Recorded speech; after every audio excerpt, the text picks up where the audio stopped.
తెలంగాణలో లోక్సభ సీట్లకు సంబంధించి ఎగ్జిట్ పోల్స్ నిజమయ్యాయా? రాష్ట్రంలో అధికార కాంగ్రెస్, కేంద్రంలో అధికార బీజేపీలు ఒకటి మినహా చెరిసగం పంచుకుంటున్నాయి. హైదరాబాద్ ఎంపీ సీటును మజ్లిస్ పార్టీ నిలబెట్టుకుంది. పాత బస్తీలో తనకు తిరుగు లేదని ఎంఐఎం మరోసారి నిరూపించుకుంది. ఇక ప్రతిపక్ష బీఆర్ఎస్కు లోక్సభలో ఎంట్రీ లేకుండా చేశారు తెలంగాణ ప్రజలు. లోక్సభ ఎన్నికల ఫలితాలపై ఓ లుక్కేద్దాం. తెలంగాణ రాష్ట్రానికి సంబంధించి లోక్సభ సీట్ల విషయంలో ఎగ్జిట్ పోల్స్ చెప్పిందే నిజమవుతోంది. జాతీయ పార్టీలైన బీజేపీ, కాంగ్రెస్ మధ్య ప్రధాన పోటీ ఉన్నట్లు ఎగ్జిట్ పోల్స్ లో తేలిందే నిజమైంది. Aaraa, India TV, People's Pulse, ABP Voter, India TV, CNX సర్వేలన్నీ కాంగ్రెస్, బీజేపీ మధ్యే నువ్వా నేనా అన్నట్లుగా పోటీ ఉందని తేల్చాయి. రాష్ట్రంలోని 17 పార్లమెంటు స్థానాల్లో కాంగ్రెస్ 6 నుంచి 9, బీజేపీ 7 నుంచి 10, బీఆర్ఎస్, ఎంఐఎం ఒక స్థానంలో గెలిచే అవకాశం ఉన్నట్లు వెల్లడించాయి. జన్ కీ బాత్ మాత్రం బీజేపీకి ఏకంగా 9 నుంచి 12 స్థానాలు వస్తాయని అంచనా వేసింది. బీఆర్ఎస్ కు 0 నుంచి 3 వస్తాయని కొన్ని సంస్థలు చెప్పాయి.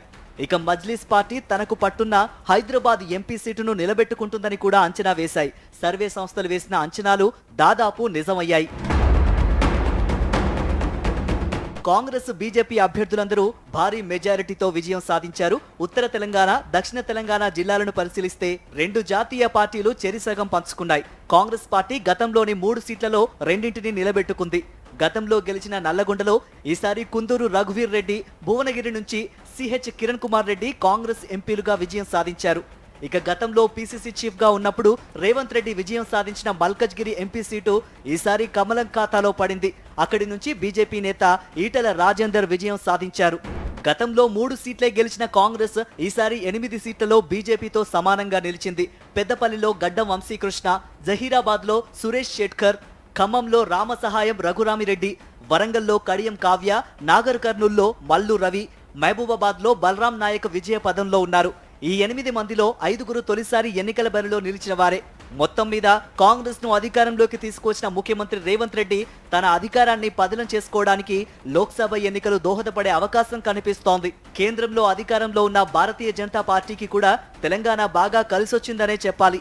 గతంలో 4 ఎంపీ సీట్లు ఉంటే వాటిని కాపాడుకుంటూ మరో 4 ఎంపీ సీట్లలో పాగా వేసింది.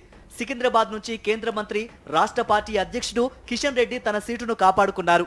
అలాగే కరీంనగర్ నుంచి బండి సంజయ్, నిజామాబాద్ నుంచి ధర్మపురి అరవింద్ కూడా తమ సీట్లను నిలబెట్టుకున్నారు. ఆదిలాబాద్ గతంలో బీజేపీదే. ఈసారి అక్కడి అభ్యర్థిగా నగేష్ ను బరిలో దించగా ఆయన కూడా విజయం సాధించారు. వీటికి తోడుగా మెదక్, చేవెళ్ల, మల్కజ్గిరి, మహబూబ్ నగర్ స్థానాలు కమలం ఖాతాకు చేరాయి. హైదరాబాద్ పాత బస్తీలో ఎంఐఎంను దించాలని తీవ్రంగా ప్రయత్నించిన బీజేపీ ఆ ప్రయత్నంలో విఫలమైంది. మజ్లిస్ అధినేత అసదుద్దీన్ ఓవైసీ తన స్థానాన్ని పదిలపరుచుకున్నారు. ఇక బీఆర్ఎస్ 1 సీటుతో సరిపెట్టుకుంటుందని చాలా సర్వేలు చెప్పినా ఆ ఒక్కటి కూడా కారుకు దక్కలేదు. 6గురు ఎమ్మెల్యేలు ఉన్న మెదక్ ఎంపీ సీటు ఖచ్చితంగా వస్తుందని ఆశించినా అది కూడా బీజేపీ ఖాతాలో పడింది.